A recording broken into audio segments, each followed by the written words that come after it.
two days in the week, or work on it. Mark Jonas. Yes, he's there. Oi, kia ora koutou, ko Sam Broughton, toku ingoa, he koro matua o Waikirikiri, kia ora, I'm Sam, the Mayor of Selwyn, and thank you for coming out tonight, taking an interest in who the next council is going to be. It's a bit of a change from being in the room next door for the last 3 or 4 elections that I've been a part of. We've been meeting here, so great that there's a bigger crowd here this evening. I live in Darfield with my wife and my daughter, currently with a wee dog and a couple of lambs that are getting fed at the moment as well. I grew up on a farm just outside of Darfield. William bought the farm just over 100 years ago, gave it to his son Keith, and then Alan took over, then Tim, and now my brothers run it. So connection to the land and to this place is something that I care about deeply, having grown up here, travelled a bit around, and now this is the place where my family is growing up also. When I became the Mayor in 2016, we were about 50,000 people living in Selwyn. There was no Rolleston College at that time, and Rolleston as we know it today existed in a completely different way, and many of you will have lived here through that change. Actually, I can see some of you in the room who have been a key part of those decisions. So that means over the last 9 years we've seen a growth in people moving here, because this is a great place to live.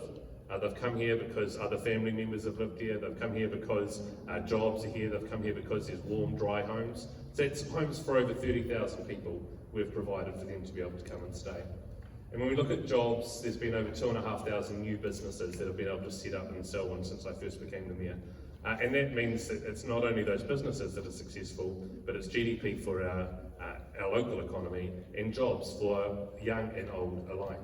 It means that there's opportunities for people to now grow up and stay in Selwyn rather than having to look for opportunities that were always elsewhere.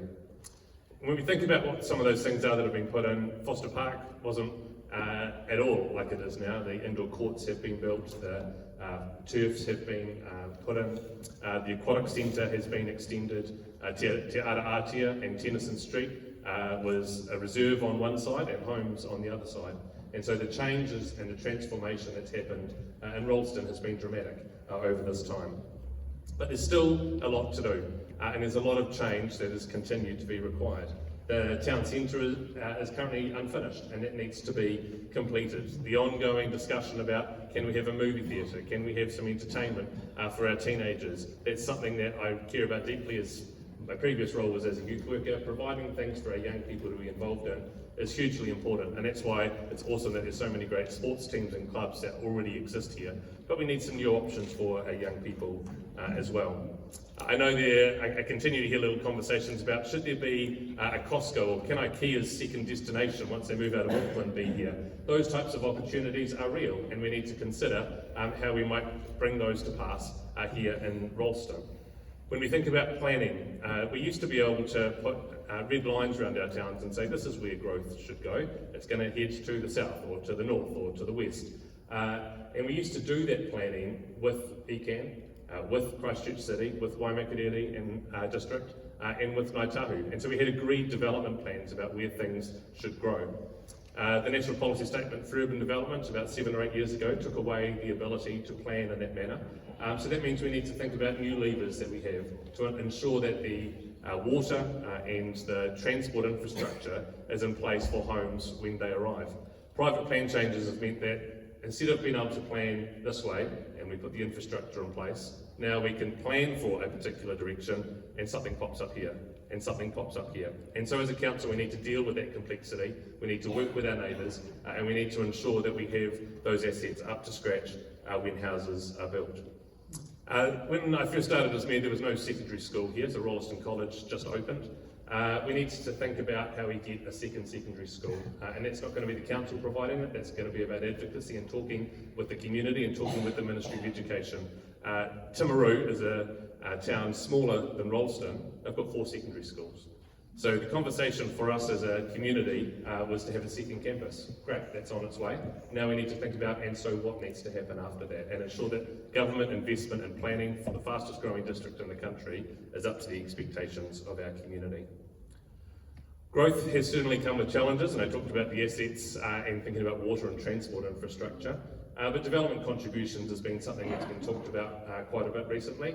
Development contributions is the costs that developers pay for the infrastructure that they connect into.